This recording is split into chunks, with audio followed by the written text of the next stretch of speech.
Rambler Typhoon.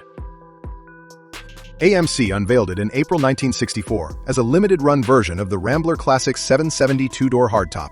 And the real reason for its birth was simple. The company wanted a stylish way to introduce its brand-new 232 cubic inch six-cylinder engine after investing about $45 million in a fresh engine family and the plant to build it. That mattered because AMC's older six had roots going back to the early 1940s, so this new engine was a major step forward for the company.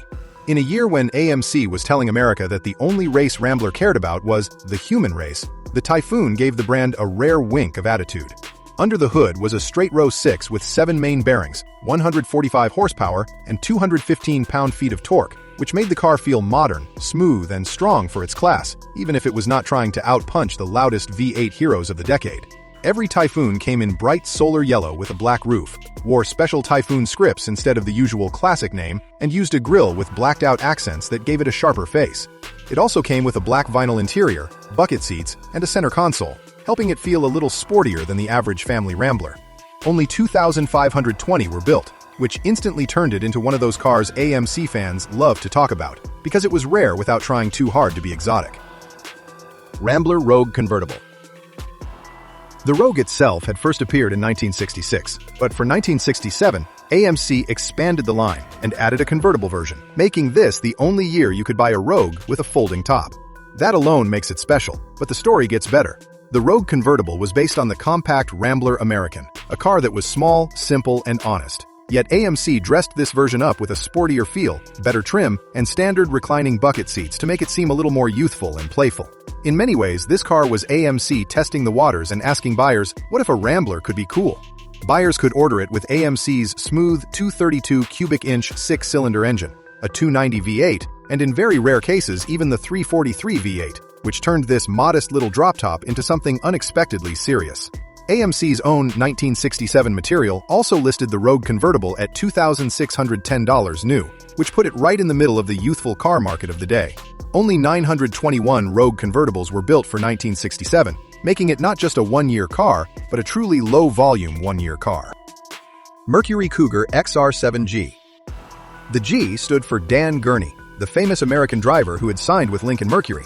But this car was not the same thing as the separate Dan Gurney Special package, which has confused collectors for years. The XR7G reached showrooms in March 1968 and was based on the upscale XR7, then dressed up with parts meant to make it feel like Mercury's answer to a Shelby Mustang. The conversion work was directed through Shelby Automotive, with cars sent to the A.O. Smith facility, where they received special pieces that made them stand out from an ordinary Cougar. Lucas fog lamps set into a unique front valance, a fiberglass hood scoop, shiny hood pins with cables, a Talbot bullet-style mirror, special badges on the pillars, dash, trunk latch, and even the headlight door, plus a unique console and Shelby-style shifter handle. Only about 620 were built, including 188 tied to Hertz, which helps explain why the XR7G feels more like a secret handshake among Mercury fans than a car the average person has ever seen in real life. Mercury Cyclone CJ. Mercury introduced it as an all-new, standalone, high-performance fastback for 1969, giving buyers a leaner, tougher version of the Cyclone line at a time when cheap and fast street machines were becoming a big deal in America. In many ways, it was Mercury's answer to cars like the Plymouth Roadrunner and Dodge Super Bee. Less fancy talk, more engine, more attitude.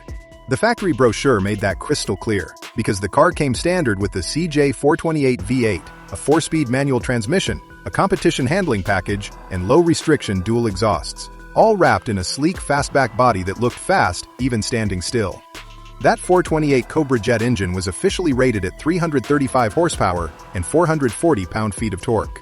Buyers could also order Ram Air, which used a functional hood scoop to feed cooler outside air into the engine, plus hood pins that made the whole thing look even more like a weekend drag strip hero. The Cyclone CJ could run to 60 in 6.5 seconds and covered the quarter mile in 14 seconds, which was strong enough to earn real respect in its day. This model lasted only 1 year in true standalone CJ form. The total 1969 Cyclone CJ production was just 2,175 cars, making it a much scarcer sight now than many better-known muscle machines from the same era. Oldsmobile Rallye 350. Oldsmobile, a brand many people linked with comfort and grown-up taste, suddenly decided to build something bright, loud, and aimed at buyers who still wanted fun without stepping all the way up to the bigger, pricier bruisers. They described it as a value-priced, high-performance model, and period coverage made the idea even clearer. This car was meant to help bridge the growing insurance gap that was making traditional supercars harder for younger drivers to afford. Every single one came painted in Sebring yellow, and that color did not stop at the body. The bumpers were coated and painted to match. The grille was blacked out, the wheels were painted yellow too, and black and orange stripes ran across the body and hood. Under the hood was Oldsmobile's L74350 V8 with forced air induction, rated at 310 horsepower, and it came with dual exhaust, a 3.23 rear axle, heavy-duty suspension, sport mirrors, and a sports steering wheel. Some buyers loved the painted bumpers and all-yellow attitude, but others thought the look was too much, and some dealers reportedly even swapped the bumpers for chrome to help move cars off the lot. Production ended at just 3,547 examples in total, including 1,020 F85 Club Coupes, 160 Cutlass S Sports Coupes, and 2,367 Cutlass S Holiday Coupes. Jeep Super Jeep. AMC, which owned Jeep by then, had a shortage of the aluminum slot wheels used on the popular Renegade models. So instead of slowing down and waiting, the company came up with a quick and colorful answer. Dress up a CJ5 in a way buyers could not ignore and sell it as something special. That is how the Super Jeep arrived. It was built only for a short stretch in 1973, with registry research putting production roughly between May and July, and most longtime Jeep sources agree that fewer than 300 were made, though the exact total has been lost because AMC records from that period are incomplete. The Super Jeep took the honest, stubby little CJ5 and splashed it with bold side graphics and big stars, giving it a red, white, and blue or orange and white theme depending on body color. The 1973 brochure also showed that this little special edition was more than just stickers, listing a 304 V8, a roll bar, specially styled wheels, and H78x15 white wall tires as part of the package, which gave it a tougher and more playful image than a plain CJ5.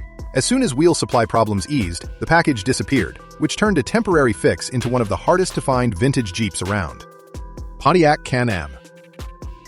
The project grew out of ideas pushed by famous Pontiac promoter Jim Wangers, and the version that finally reached showrooms was approved late in 1976, shown to the public at the Detroit Auto Show in January 1977, and sent to dealers in March.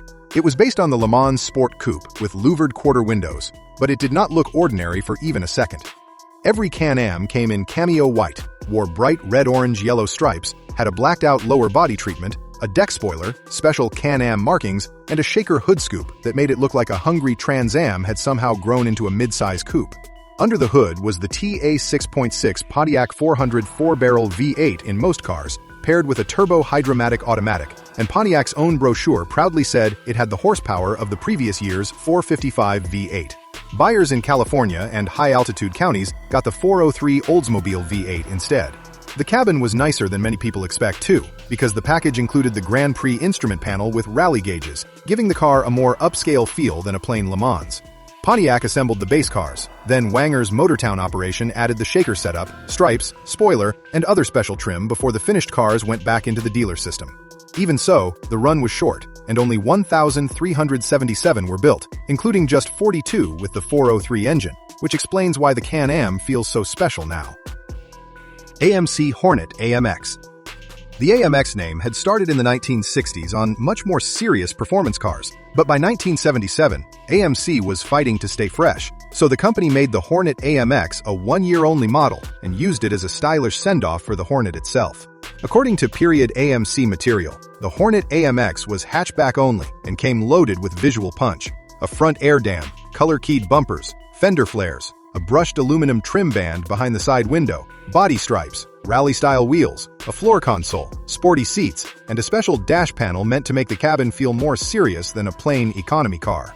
The engine choices showed exactly what AMC was trying to do. Buyers could get a 258 inline-six with either a floor-shifted 4-speed manual or an automatic, while the 304 V8 came only with an automatic, because tougher engine upgrades would have created extra emissions certification trouble for AMC. In fact, one of the best ways to think about it is as a looks fast, feels fun machine, built during a time when the old muscle car formula was fading and companies were trying to keep the spark alive in cheaper, smaller packages. And because it lasted for only that single model year, it ended up being genuinely rare. Around 5,200 were built.